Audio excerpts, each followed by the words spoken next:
daripada Yazid bin Salamah Al-Ju'fi radhiyallahu anhu berkata, aku berkata kepada Rasulullah sallallahu alaihi wa ala alihi wasallam, ya Rasulullah, aku sangat banyak mendengar hadis daripada engkau dan aku takut bahawa yang kemudian melupakan yang pertamanya. Maka beritakanlah kepadaku, wahai Rasulullah, dengan satu kalimat yang ringkas sebagai kesimpulan daripada segala yang aku dengar. A'udzubillahi minasyaitonirrajim. Bismillahirrahmanirrahim. Assalamualaikum warahmatullahi wabarakatuh. Alhamdulillahi rabbil alamin wa bihi nasta'in ala umuri dunya waddin. Allahumma salli wa sallim wa barik ala sayyidina maulana Muhammad an-nur al-mudhhib lin-nisyan bi nurihi wa ala alihi wa sahbihi fi kulli lamhatin wa nafasin 'adada ma wasi'a ilmullah. Subhanaka la ilma lana illa ma 'allamtana innaka antal alimul hakim. La ilaha illa anta subhanaka inni kuntu minadh zalimin. Thumma amma ba'd. Tuan-tuan, puan-puan, para jemaah yang dirahmati Allah Subhanahu wa taala. Alhamdulillahi rabbil alamin. Kita merafakkan kesyukuran kita kepada Allah Subhanahu wa taala dengan limpahan rahmat Allah. Dengan izin Allah Subhanahu wa taala, kita berjaya memasuki bulan Sya'ban yang sangat diberkati. Jadi tuan-tuan dan puan-puan, dalam keadaan kita mungkin tidak sedar bahawa masuk dah bulan Rejab, habis dah bulan Rejab tersebut, dan sekarang kita telah pun menapak masuk ke bulan Sya'ban. Berarti dalam kurang daripada 30 hari lagi kita akan tiba masuk kepada bulan Ramadan. Dan betapa pentingnya kita mengambil kesempatan pada bulan Rejab dan juga Sya'ban ini sebagai satu bulan untuk kita membuat persiapan menuju kepada bulan Ramadan. Untuk kita memperbanyakkan puasa, memperbanyakkan qiyamul lail, untuk kita memperbanyakkan solat-solat sunat, baca Quran, berzikir dan sebagainya. Seperti yang pernah kita nukilkan pada kuliah yang sebelum ini tentang kata-kata seorang imam besar nama dia Imam Abu Bakar Al-Balkhi. Beliau pernah menyatakan bahawasanya bulan Rejab itu adalah bulan menanam benih, dan bulan Sya'ban itu adalah bulan untuk menyiram air, dan bulan Ramadan itu adalah bulan untuk menuai hasil. Orang yang tidak menanam benih pada bulan Rejab dan tidak menyiram air pada bulan Sya'ban, maka mana mungkin dia menuai hasil pada bulan Ramadan. Jadi kata-kata beliau ini jelas tuan-tuan dan puan-puan, selayaknya bulan Rejab Sya'ban ni adalah bulan untuk kita bersiap menuju kepada bulan Ramadan. Dengan caranya adalah melakukan ibadat-ibadat seumpama puasa, qiyamul lail, baca Quran. Bukan baru masuk Sya'ban baru nak baca Quran, bukan. Menambahkan lagi bacaan Quran. Bukan masuk bulan Sya'ban baru nak puasa, tak. Menambahkan lagi ibadat puasa sunat. Itu maksud dia. Jadi bolehlah tuan-tuan dan puan-puan, ya, kita dah masuk bulan Sya'ban ni, kita cuba buat checklist sikit, buat senarai sikit. Apakah ibadat-ibadat yang telah kita bersiap daripada bulan Rejab, dan apa lagi ibadat yang perlu kita perhatikan, supaya janganlah kita masuk ke dalam bulan Ramadan itu dalam keadaan tiada mempunyai bekalan dan persiapan yang secukupnya. Tuan-tuan dan puan-puan yang dirahmati Allah Subhanahu wa taala, bulan Sya'ban itu sendiri adalah satu bulan yang Nabi SAW ajarkan kepada kita semua untuk memperbanyakkan ibadat, khususnya ibadat puasa. Ada seorang sahabat Nabi bertanya kepada Nabi SAW, ya Rasulullah, kenapakah kami melihat Tuan begitu banyak berpuasa pada bulan Sya'ban? Maksud dia, memang Nabi banyak berpuasa pada bulan Syaban sampai sahabat pun bertanya, kenapa banyak berpuasa pada bulan Syaban ni ya Rasulullah? Maka Nabi SAW pun menjawab, Zaka syahrun aghfalahu annas. Itu Syaban ni bulan yang biasanya dialpakan, diabaikan oleh kebanyakan orang. Kerana terletaknya bulan Syaban itu di antara bulan Rejab dan juga bulan Ramadan. Bulan Rejab, orang meriah nak beribadat kerana ianya adalah salah satu daripada bulan-bulan haram. Bulan Ramadan, tak payah ceritalah, memang bulan orang berpesta ibadat. Jadi tengah-tengah Rejab dengan Ramadan ni adanya Syaban, dan biasanya kata Nabi, Syaban ini orang tak berapa nak melayan sangat. Orang tak berapa nak meriahkan Syaban itu, maka kata Nabi, maka kerana itulah saya memperbanyakkan puasa pada bulan Syaban. Maksudnya sangat jelas tuan-tuan dan puan-puan, bulan Syaban ni adalah bulan yang Nabi banyak berpuasa. Dah, ya. Jadi alangkah bagusnya kita dapat ikut sunnah Nabi SAW untuk kita meraihkan bulan Syaban ini dengan memperbanyakkan puasa jua. Dan termasuk dalam kelebihan pada bulan Syaban ini, saya bercerita ni tuan-tuan dan puan-puan sebagai satu pencerahan ataupun peringatan untuk kita bersama. Ya, mungkin ustaz-ustaz lain pun akan bercerita juga dalam kuliah. Tapi saya sentuhlah juga sedikit berkenaan salah satu kemuliaan terbesar pada bulan Syaban ini adalah malam nisfu Syaban. Malam ke-15 Syaban. Di mana malam ini tuan-tuan dan puan-puan adalah satu malam yang sangat special, yang banyak hadis-hadis, memang hadis yang sahih apa semua dah bercerita tentang malam ni, bahawa malam nisfu Syaban adalah malam limpahan rahmat dan keampunan Allah Subhanahu wa taala. Dalam banyak hadis disebut bahawasanya Allah akan melihat kepada mana-mana hamba-Nya pada malam nisfu Syaban itu, dan Allah akan ampunkan semua hamba-hamba yang meminta pengampunan pada malam tersebut, melainkan ada dua golongan yang Allah takkan pandang pada malam itu. Maksudnya selain daripada dua golongan ini, mana-mana hamba selain daripada dua golongan ni, kalau mereka minta ampun, Allah ampunkan. Kalau mereka minta doa, Allah kabulkan. Nak kata betapa specialnya pada malam ni tuan-tuan dan puan-puan, dia malam yang khusus. Malam untuk kita meminta pengampunan dan rahmat daripada Allah Subhanahu wa taala.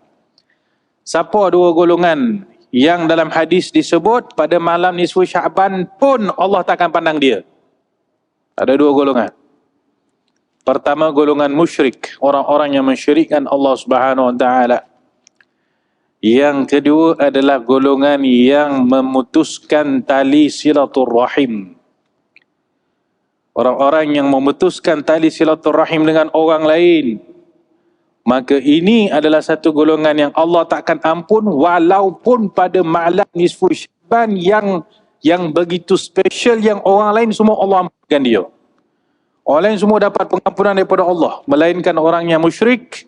Dan juga dalam hadis disebut al-musyahin, orang yang suka bergaduh, yang suka bertelagah, yang memutuskan silaturahim, orang yang suka bermusuh. Dia ni terhalang daripada rahmat Allah walaupun pada malam yang begitu mulia, iaitu malam nisfu Syaban. Kalau malam yang begitu mulia, malam nisfu Syaban pun dia dah terhalang daripada rahmat Allah, maka bagaimana dengan malam-malam yang lain? Lagi-lagilah tuan-tuan. Jadi jangan sampai dalam keadaan kita tidak sedar bahayanya memutuskan tali silaturahim ini. Jangan sampai sesiapa pun terjebak dalam maksiat dan dosa besar ini. Tuan-tuan dan puan-puan, ada kalanya terikut-ikut, ya, sebahagian orang terikut-ikut dengan perasaan ego dia, perasaan angkuh dia, sombong dia. Tak nak beralah, tak nak bertolak ansur, sampai ke peringkat dia tidak teragak-agak memutuskan hubungan silaturahim dengan orang lain. bermasa muka, bergaduh, berkelahi, tak bertegur apa. Sedangkan dalam hadis Nabi SAW telah bersabda, barang siapa yang menjauhkan diri daripada saudaranya disebabkan pergaduhan perkelahian lebih daripada 3 hari. Lebih daripada 3 hari dia tak bercakap dengan seseorang itu disebabkan bergaduh. Maka Nabi kata kalau lepas 3 hari ni kalau dia mati masuk neraka. Orang yang putuskan tali silaturahim dengan orang lain 3 hari lebih tak bercakap, kalau lepas 3 hari dia orang tu mati masuk neraka. Jadi kalau bahasa kita kot merajuk sekalipun lah, merajuk ke kocik hati ke masa muka ke, tempoh yang kita ada hanya 3 hari saja. Lebih daripada 3 hari salah seorang mesti kena berjumpa dan menghulurkan tangan untuk bersalaman.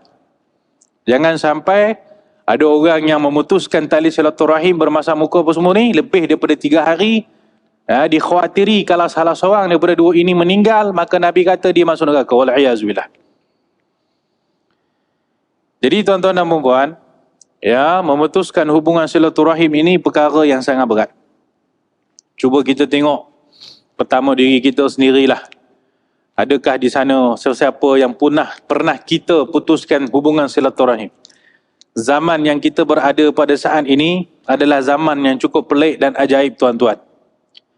Zaman yang kita sedang duduk sekarang ni zaman yang cukup pelik dan ajaib. Kerana kita boleh melihat bersepah-sepah orang memutuskan tali silaturahim hatta sesama adik-beradik sendiri. Hatta sesama adik-beradik sendiri putus tali silaturahim. Mungkin kerana merebutkan harta, mungkin kerana merebutkan tanah, merebutkan harta pusaka mak dan ayah. Adik-beradik bertahun-tahun tak bertegur siapa. Putus hubungan. Kalaupun salah seorang cuba nak baik balik hubungan, seorang lagi tak nak. Nak meneruskan juga permusuhan. Itu adik-beradik memutuskan hubungan silaturahim sesama jiran tetangga kiri kanan, tu tak payah ceritalah, bersepah dah. Dengan jiran tetangga putus hubungan, dengan adik-beradik boleh putus hubungan, bahkan dengan anak beranak boleh putus hubungan. Wal'iyazubillah. Pelik zaman ini, tuan-tuan dan puan-puan. Nabi SAW pernah bersabda dalam satu hadis, di antara tanda-tanda akhir zaman akan dicabutnya kasih sayang. Kasih sayang akan dicabut daripada hati dan akan tersebarnya perkelahian. Semakin banyak permusuhan, semakin banyak perkelahian, itu tanda-tanda akhir zaman. Jadi janganlah sampai pada malam yang begitu mulia, malam nisfu Syaban pun Allah tidak pandang kepada orang itu kerana orang itu pernah memutuskan tali silaturahim dengan orang lain. Sama ada dengan kawan-kawannya ataupun dengan jiran tetangganya, apatah lagi dengan adik-beradiknya, apatah lagi kalau dengan ibu ayahnya sendiri. Jadi selain daripada dua golongan ini, maka mereka ini adalah golongan yang layak mendapat pengampunan daripada Allah Subhanahu Wa Taala pada malam nisfu Syaban. Kelebihan malam nisfu Syaban ni banyak. Saya tengok berpuluh-puluh kitab ulama dah karang. Bukan satu, bukan dua, tuan-tuan. Berpuluh kitab ulama karang menerangkan tentang kelebihan malam nisfu Syaban. Dan juga termasuk salah satu kelebihan pada malam nisfu Syaban itu adalah adanya beberapa hadis yang walaupun statusnya dhaif menyatakan bahawa malam nisfu Syaban adalah malam Allah mencatat takdir seseorang hambanya. Pada malam nisfu Syaban akan dicatatkan takdir tentang rezekinya bagaimana, tentang ajalnya bagaimana, tentang baik buruknya macam mana. Maka pada malam nisfu Syaban itu ditulis tentang tentang rezeki dia, ajal dia apa semua, yang mana catatan itu akan berkekalan sampai tahun depan. Nisfu Syaban yang tahun depan. Tahun depan itu akan ditulis lagi sampai tahun depan. Begitulah. Ini sebagian riwayat-riwayat sebut bahawa malam nisfu Syaban adalah malam di mana dicatat takdir seseorang. Baik. Dan sebenarnya banyak lagi kelebihan-kelebihan malam nisfu Syaban yang mungkin ya kita perlukan masa yang lebih panjang. Tinggal lagi tuan-tuan dan puan-puan, bila berbicara malam nisfu Syaban, banyak persoalan yang timbul. Salah satunya persoalan yang paling masyhur adalah budaya dan kebiasaan masyarakat kita di Nusantara, di Malaysia adalah pada malam nisfu Syaban membaca Yasin 3 kali. Dengan setiap Yasin itu ada niat-niat yang tertentu. Maka alhamdulillah kebiasaan ini diteruskan di semua tempat. Kita tengok malam nisfu Syaban penuh masjid, penuh surau, lebih penuh daripada kebiasaannya. Kita sama-sama baca surah Yasin dan berdoa, dan mungkin ada yang bawa solat hajat, ada yang bawa makanan, dia bersedekah. Jadi macam-macam perkara yang meriah ibadat dilakukan pada malam tersebut. Tinggal lagi ada sebahagian pihak yang mungkin cara fikir mereka itu tidak selari dengan majoriti, lalu mereka mempertikaikan bahawa mana boleh baca Yasin pada malam nisfu Syaban ini 3 kali dengan nenek sekian. Nabi tak pernah sebut, Nabi tak pernah buat, Nabi tak suruh, Nabi tak pernah cakap pun suruh baca Yasin pada malam nisfu Syaban ni. Maka ini satu pertikaian yang biasanya tuan-tuan dan puan akan timbul bila dekat-dekat malam nisfu Syaban.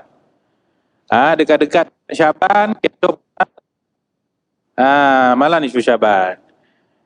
Nanti pergi dekat bulan puasa nanti, adalah masalah-masalah yang akan timbul. Nanti masuk bulan Rabiul Awal tentang masalah Maulidur Rasul. Di setiap bulan tu ada dia punya masalah-masalah yang biasanya menjadi pertikaian orang lah. Jadi soalan dia adalah boleh atau tidak, ataupun apakah sandaran dalam amalan masyarakat kita membaca Yasin sebanyak 3 kali pada malam nisfu Syaban. Jawapan ini mudah saja tuan-tuan dan puan-puan. Setakat yang kita ketahui, tiada satu dalil pun yang secara direct, secara langsung menyuruh membaca Yasin pada malam nisfu Syaban dengan seperti yang biasa kita buat. Tak ada dalil yang jelas ke arah itu.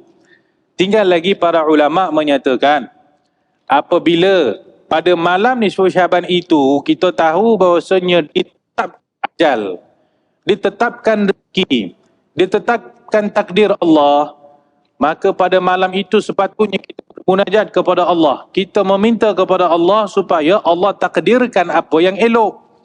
Kita bermunajat kepada Allah supaya Allah murahkan rezeki. Kita minta pada Allah supaya Allah panjangkan umur. Kita minta pada Allah supaya kalau kita mati, biarlah mati yang husnul khatimah. Jadi itu yang kita nak minta kepada Allah. Tinggal lagi para ulama kata, bagus kalau dalam saat kita nak bermunajat kepada Allah, kita buatlah satu ibadat. Kita buatlah satu ibadat yang mudah dilakukan, tetapi dengan ibadat itulah kita bertawassul kepada Allah. Apa yang mudah dilakukan tuan-tuan dan puan-puan? Baca Yasin lah, senang. Baca Yasin senang. Jadi kita baca Yasin 1 kali, kita minta pada Allah panjang umur. Kita baca Yasin kali kedua, kita minta Allah murah rezeki. Kita baca Yasin ketiga, kita minta Allah bagi husnul khatimah. Ini je.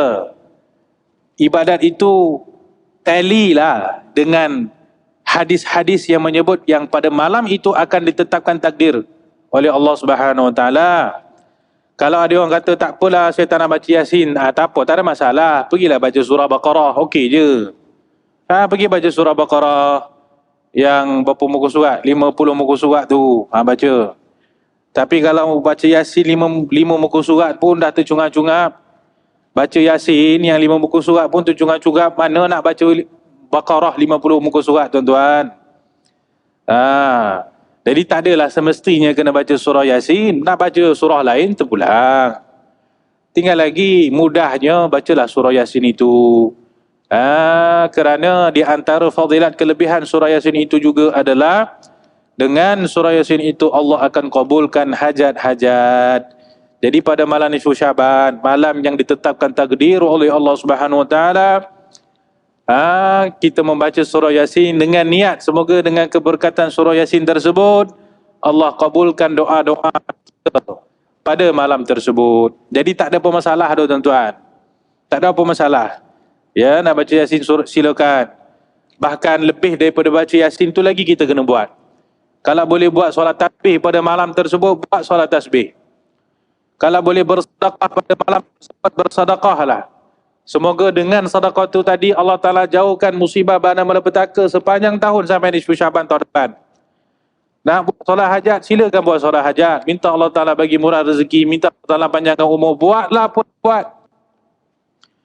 Buatlah apa nak buat. Yang penting adalah kita bertawassul kepada Allah dengan amal ibadat tersebut supaya Allah kabulkan hajat-hajat kita, Allah murahkan rezeki kita, panjangkan umur kita dan berikan husnul khatimah. Itu dah cerita dia tuan-tuan. Ya. Ini orang baca Yasin pun ada orang nak marah. Pelik kita kan. Macam-macam benda dosa, maksiat, macam-macam benda kat luar, nampak senyap je. Orang baca Yasin 3 kali dekat masjid, lah marah pula dia ni kan. Jadi orang-orang macam ni tak payahlah dilayan sangat tuan-tuan ya. Baik, sebenarnya yang demikian tadi itu barulah mukadimah. Baru nak baca kitab ni tuan-tuan. Kita sambung pengajian kitab kita ni pada malam ni, 40 hadis kelebihan ilmu dan juga ulama. Kitab karangan Syekh Muhammad Syukri bin Yunus Al-Banjari, terjemahan dan huraian oleh almarhum Syekh Ahmad Fahmi bin Zamzam Al-Maliki. Hadis ke-23. Bismillahirrahmanirrahim. An Yazid bin Salamah Al-Ju'fi radhiyallahu anhu qala: Qultu ya Rasulullah, inni sami'tu minka hadithan kathiran akhafu an yunsiyani awwalahu akhiruhu. Fahaddithni bikalimatin takunu jima'an faqala ittaqillaha fima ta'lam. Wa zada razinun wa'amal bihi. Akhrajahu Tirmizi.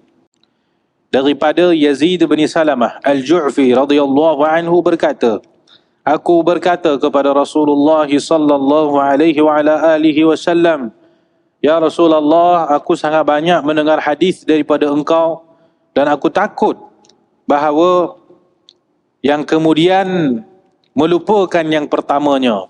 Maka beritakanlah kepadaku wahai Rasulullah dengan satu kalimat yang ringkas sebagai kesimpulan daripada segala yang aku dengar. Maka Rasulullah sallallahu alaihi wa ala alihi wasallam bersabda, bertakwalah engkau kepada Allah pada barang yang engkau ketahui. Dan menambah Imam Razin dalam riwayatnya, dan hendaklah engkau mengamalkan dengan ilmu yang telah engkau dapati. Hadis riwayat Imam Tirmizi. Jadi hadis ini menjelaskan bahawa seorang sahabat Nabi bertemu dengan Nabi sallallahu alaihi wasallam lalu bertanya, ya Rasulullah, banyak sangat dah hadis saya dengar daripada-Mu ya Rasulullah. Jadi saya takut banyak hadis-hadis itu nanti saya lupa, saya tak dapat beramal, saya tak dapat nak berpegang dengannya. Maka boleh tak bagi tahu saya satu je hadis yang kalau saya berpegang dengan hadis ni, kalau saya pegang je dengan hadis ni, maksudnya saya dah pegang dengan semua hadis-hadis lain. Beritakan kepada saya tentang satu hadis yang mana satu hadis ni adalah kesimpulan, intipati daripada semua hadis-hadis yang lain. Maka Nabi SAW pun bersabda, ittaqillaha fima ta'lam. Hendaklah engkau bertakwa kepada Allah pada barang yang engkau ketahui. Maksudnya, takwa kepada Allah itu adalah intipati bagi semua ilmu tuan-tuan dan puan-puan. Takwa kepada Allah itu adalah kemuncak kepada semua pengetahuan-pengetahuan yang kita cari selama kita hidup. Bermaksud, kalaulah seseorang itu memiliki ilmu yang begitu banyak, hadis, bukan 40 hadis, 400 hadis dia hafal dalam kepala. Bukan 400 hadis je, 4,000 hadis dia pernah dengar, dan ingat. Maka semua hadis-hadis, bahkan semua ilmu-ilmu yang ada dalam dada dia, tidak ada functionnya melainkan bila ada perasaan takwa dalam hati. Bila ada taqwa dalam hati, maka jadilah ilmu itu namanya ilmu yang bermanfaat. Tapi kalaulah tuan-tuan dan puan-puan, semakin belajar, semakin hilang taqwa. Semakin belajar, semakin jauh daripada Allah. Semakin belajar, semakin tak tambah pun ibadat. Semakin belajar, semakin tak bertambah pun kualiti ibadat, maka percayalah ilmu tersebut adalah ilmu yang tiada manfaatnya, yang akan menyebabkan orang yang mempelajarinya itu dicampak masuk dalam neraka wal'iyazubillah. Jadi nak tengok ilmu kita ni ilmu yang berkat ataupun tidak, ilmu yang manfaat ataupun tidak, cuba tengok. Kita punya ibadat semakin okey ke semakin tak okey. Dosa kita yang kita lakukan tu boleh tinggal ke tak boleh tinggal.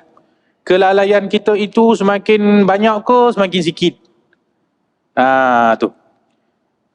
Dia setengah orang kan? Dia setengah orang. Dia suka belajar.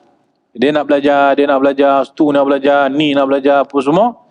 Tinggal lagi ada kalanya dia terlupa bahawasanya tujuan daripada ilmu itu, tujuan daripada belajar itu tidak lain tidak bukan supaya dia semakin hampir kepada Allah. Kalau belajar sahaja, semua benda dia nak ambil tahu, tapi daripada tahu tu dia tak proses jadi amal perbuatan, maka tak ada manfaat pada pengetahuan tersebut.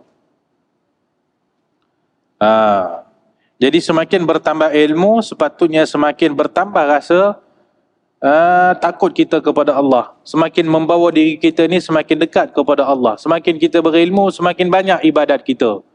Semakin banyak berilmu, semakin kita tahu macam mana nak dekatkan diri kita ni kepada Allah Subhanahu Wa Taala. Itu function ilmu. Dan inilah yang sahabat tu minta. Sahabat tu kata, ya Rasulullah, simpulkan semua hadis-hadis yang saya pernah dengar sebelum ni. Nabi bagi satu benda yang sangat simple. Ittaqillaha fima ta'lam. Taqwalah kepada Allah. Jadi dapat taqwa ni tuan-tuan dan puan-puan. Dah dapat lah. Dah dapat semua hadis-hadis yang Nabi pernah sebut sebelum ni, dah dapat semua. Soalnya dapat atau tidak takwa ini, inilah persoalan yang akan timbul. Jadi takwa ini tuan-tuan dan puan-puan, seperti yang tuan-tuan dah sedia maklum ya. Kalimat takwa itu berasal daripada bahasa Arabnya waqa. Waqa yaqi. Waqa yaqi wiqayah. Asal kalimat dia waqa, yang memberi maksud memelihara. Waqa ni maksudnya memelihara. Daripada waqa memelihara ni datanglah taqwa, yang juga memberi maksud, kata akarnya adalah memelihara juga. Jadi apa yang dimaksud dengan taqwa yang maksud dia memelihara ni? Maksudnya adalah seseorang itu memelihara diri dia daripada kemarahan dan azab Allah. Taqwa ni maksudnya adalah dia pelihara diri dia. Dia jaga diri dia daripada segala yang Allah murkai. Bila dia dah jaga diri dia daripada segala yang Allah murkai, maksudnya itu adalah taqwa. Macam manakah jalan dan cara untuk menjaga diri, memelihara diri daripada apa yang dimurkai oleh Allah? Jalannya ada dua. Dengan dua jalan ni, seseorang itu dapat jaga diri dia daripada apa yang dimurkai oleh Allah. Dua jalan. Pertama, melakukan segala yang Allah suruh. Kerana apabila dia meninggalkan sesuatu yang Allah suruh dia buat, itu tandanya dia telah mendedahkan diri dia kepada azab Allah. Allah suruh zakat. Oh, dia tak nak bayar zakat. Habis Allah kata kena buat haji. Bila dah cukup syarat, kena pergi haji. Dia kata, tak apa lah, tak nak buat haji.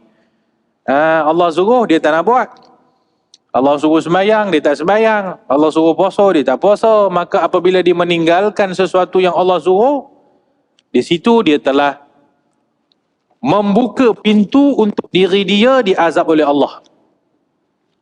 Jadi maksud taqwa itu adalah menjaga diri sendiri daripada kemurkaan dan azab Allah dengan jalannya yang pertama adalah melakukan segala perintah Allah. Itu nombor satu.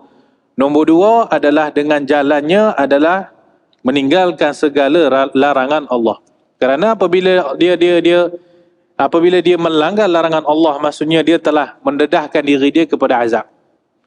Sekarang ni takwa ni nak suruh dia ni menjaga diri dia daripada azab, memelihara diri dia daripada azab. Macam mana nak selamatkan diri dia daripada azab? Dua jalan tu. Laksanakan perintah Allah, tinggalkan larangan Allah. Ni dua je jalan dia. Bila selesai dua jalan ini, maka bererti dia telah menjaga diri dia daripada kemurkaan Allah, dan itulah maksudnya takwa. Itu maksudnya takwa, tuan-tuan dan puan-puan. Kan, kita punyalah selalu kita mendengar kalimat takwa ni.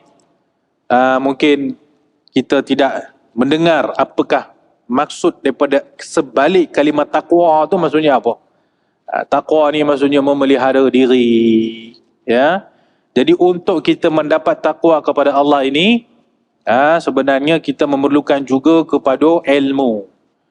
Ilmu mesti kena ada, kerana dengan ilmu itu akan menumbuhkan takwa. Sebabnya adalah firman Allah Subhanahu wa taala dalam Quran, innama yakhshallaha min ibadihi ulama.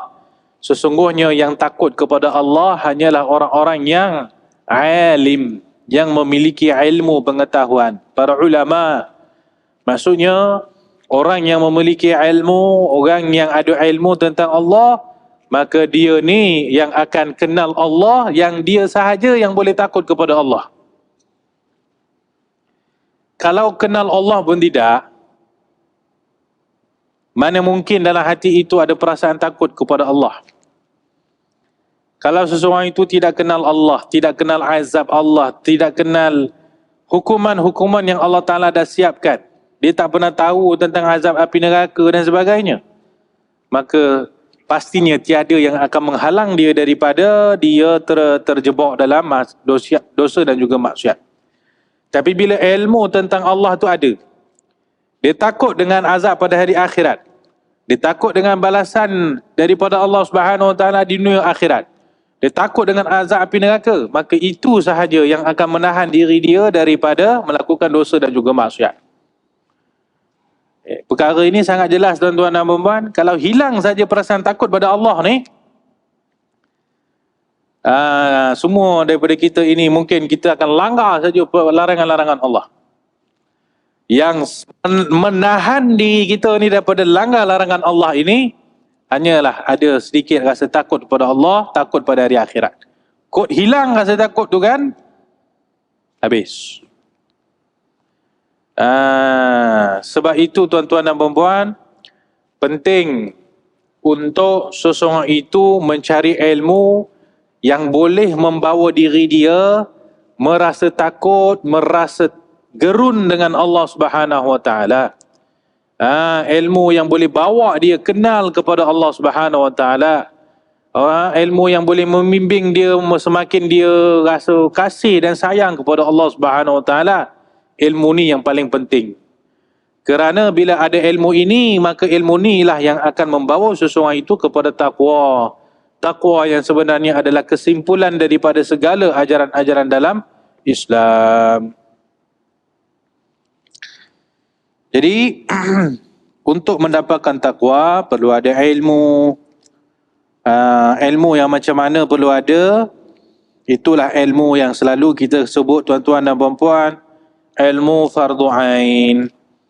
Ilmu fardu ain ini apabila berkukuh, dia kukuh dalam hati, maka fardu ain inilah yang akan menyebabkan tumbuhnya takwa dalam hati. Apakah dia ilmu fardu ain ini, tuan-tuan dan puan-puan? Pertama sekali adalah ilmu tauhid. Ilmu tauhid sangat penting. Ilmu tauhid sangat penting.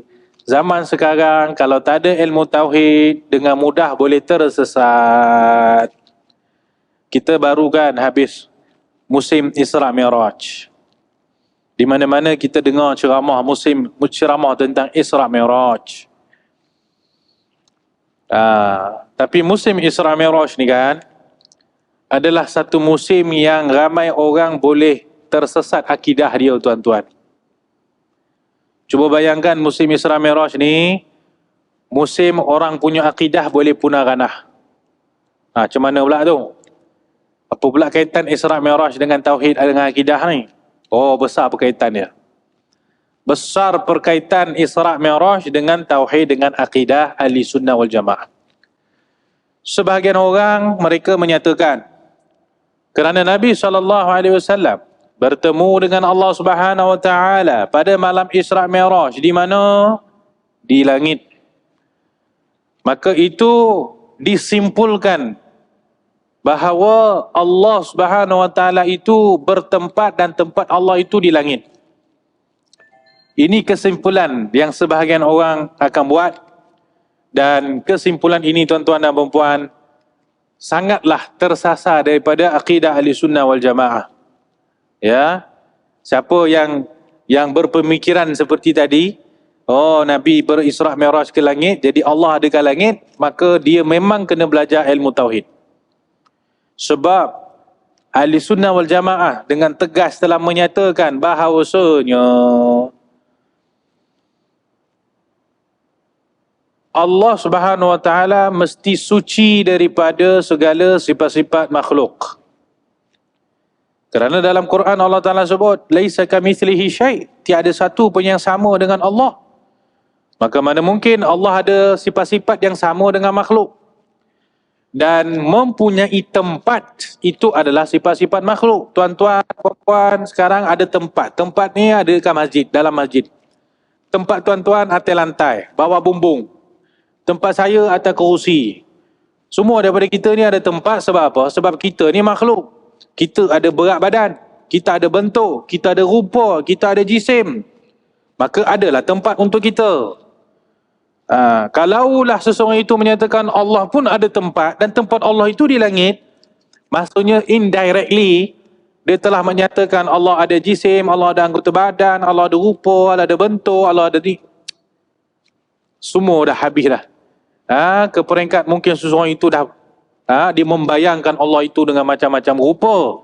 Itu adalah satu perkara yang sangat bercanggah dengan akidah Ahlussunnah wal Jamaah. Kalau kita belajar sifat 20, kita akan belajar sifat yang kelima yang wajib bagi Allah Subhanahu Wa Taala, mukhalafatuhu ta'ala lil hawadith. Sesungguhnya sifat wajib bagi Allah adalah Allah berlawan, Allah bercanggah dengan segala sifat-sifat makhluk. Jadi bila kita belajar sifat ni, kita akan faham bahawa Allah mesti tiada tempat, tiada anggota badan, tidak ada jisim, tidak ada jirim, tidak ada rupa bentuk dan sebagainya. Kena belajar ilmu tauhid supaya fahamkan perkara ini tuan-tuan dan puan-puan. Cuma zaman ni pun pelik juga kita. Belajar sifat 20 dah belajar dah. Belajar sifat mukhalafatul lil hawadis dah belajar dah. Tapi bila sampai masa sama je dia, kata Tuhan kat langit. Padahal Tuhan kat langit tu bercanggah dengan mukhalafatul lil hawadis, bercanggah dengan sifat 20 yang kita dah mengaji daripada sejak kita kecil sampai sekarang. Ni masalah ni. Inilah kesan time duduk ustaz mengajar kan. Ustaz tengah mengajar sifat 20, dia bantai tidur kat belakang. Jadi dia buat satu apa benda pun dia tak faham. Bila orang kata Tuhan kat langit, dia pun ikut Tuhan kat langit, habis. Ya. Jadi sifat 20 ini perlu diperhalusi supaya kita faham. Jangan sampai kita meyakini bahawa Allah mempunyai anggota badan lah, Allah ada tempat lah, Allah ada bentuk lah, jisim, jirim dan sebagainya. Kerana dengan itu menyebabkan seseorang itu terkeluar daripada akidah Ahlussunnah wal Jamaah. Jadi ilmu pertama yang kita perlu ada, ilmu fardhu ain untuk menanam taqwa dalam diri ini adalah ilmu tauhid. Yang kedua adalah ilmu fiqah. Kita dah sebut sebelum ni tuan-tuan dan puan-puan, penting untuk kita belajar ilmu fiqah, ilmu hukum hakam. Ni 30 hari ni nak masuk bulan puasa ni tuan-tuan. 30 hari lagi ni nak masuk bulan puasa. Sepatutnya sekarang ini masa untuk kita belajar tentang hukum hakam puasa. Apa perkara-perkara sunat dalam puasa, apa perkara yang hukumnya wajib dalam puasa, macam mana puasa itu terbatal. Ya, macam-macam persoalan akan timbul. Macam-macam persoalan akan timbul berkaitan dengan hukum hakam puasa. Banyak ilmu yang perlu kita belajar tentang puasa ni. Itu semua cerita bab fiqh.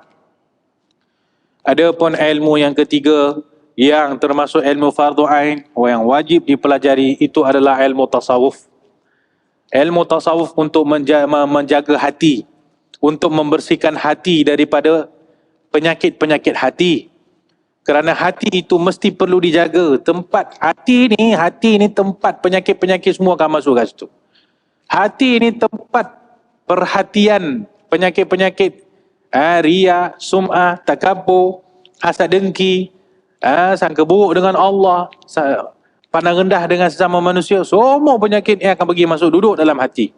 Maka kalau tak dijaga hati itu, menyebabkan hati itu rusak. Kita bagi ruang untuk azan. Lepas azan kita sambung sikit lagi tuan-tuan. Jadi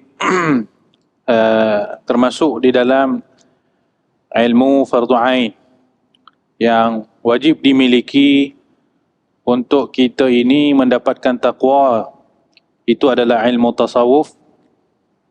Kerana ilmu tasawuf itu fungsinya adalah menjaga hati daripada penyakit-penyakit hati, dan ilmu tasawuf ini mengubati hati tersebut sekiranya telah pun berpenyakit. Pentingnya ilmu tasawuf ini tuan-tuan dan puan-puan adalah seperti dalam sabdaan Nabi SAW. Nabi kata, ala inna fil jasadi mudghah, sesungguhnya dalam hati manusia, dalam diri manusia itu ada seketul daging. Idza salahat salahal jasadu kulluh, wa idza fasadat fasadal jasadu kulluh. Apabila seketul daging ini elok, maka eloklah keseluruhan jasad, dan apabila daging ini rusak, maka rusaklah segala jasad dia. Kemudian Nabi pun bersabda, ala wahiya al-qalbu, itulah yang dinamakan kalbu, iaitu hati. Jadi pentingnya kita tengok dalam hadis ni, Nabi suruh kita perhatikan hati. Kalau rosak hati ni, habis semua benda lain akan rosak. Kalau elok hati ni, elok semua belaka. Jadi hadis ni Nabi nak suruh kita perhatikan keadaan hati. Bersih ataupun tidak, elok ke tak elok, busuk ke wangi, kotor ke gelap ke terang ke macam mana ke. Ya. Dalam hadis lain juga Nabi berpesan, Inna Allah la yanzuru ila suwarikum wa ila ajsamikum. Allah tidak melihat kepada gambaran luar. Gambaran-gambaran luar ni Allah tak pandang. Allah tidak melihat kepada jasad kalian, kacak ke tak kacak ke, taf ke tak taf ke, perut boroi ke apa ke, Tuhan dah tengok tu. Walakin yanzuru ila qulubikum wa ila a'malikum, tetapi yang Allah lihat itu adalah qulub, hati-hati kalian, dan juga amalan-amalan kalian. Jadi yang penting di sisi Allah itu adalah macam mana hati kita. Yang penting di sisi Allah itu macam mana keadaan amalan kita. Kalau muka handsome, luaran kita pakaian yang penampilan yang sangat cantik, yang sangat handsome, beli macam-macam benda kita pakai untuk nampak kita ni kemas, kita ni wangi, kita ni penampilan menarik. Tetapi benda yang Allah nak pandang tu hati dengan amalan out, maka tak apa-apalah functionnya tuan-tuan. Tak ada apa-apalah yang kita dapat sebenarnya. Kerana yang penting itu Allah melihat kepada hati dan juga amalan seseorang, maka sepatutnya seorang mukmin di situlah diambil berat. Di situlah dia kena perhatikan bagaimanakah hati dia yang menjadi tempat pandangan Allah. Bagaimana keadaan amal dia yang menjadi tempat pandangan Allah.